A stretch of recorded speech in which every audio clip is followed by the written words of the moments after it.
Gusto mo bang dumami ang strawberry mo ng libre?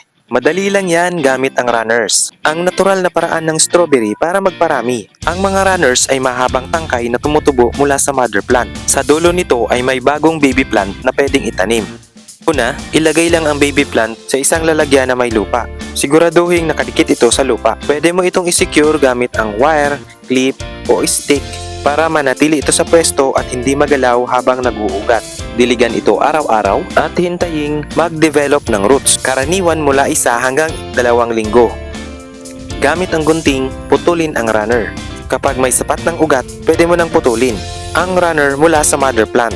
Sunod naman na ihanda ay ang iyong pot na pag-ililipatan. Maglagay lamang ng maayos na soil mix para sa mabilis na paglaki ng ating strawberry. Tanggalin na ito sa kanyang lalagyan at itanim na ito sa ating ginawang panibagong pot. Dagdagan ito ng lupa kung kinakailangan at siguraduhin maayos na natatakpan ang mga ugat nito. Ganito lang ang gawin nyo mga lods sa pagpaparami ng strawberry. Diligan na ang bagong lipat na strawberry plant. O ayan, ay bago na ulit tayong strawberry plant.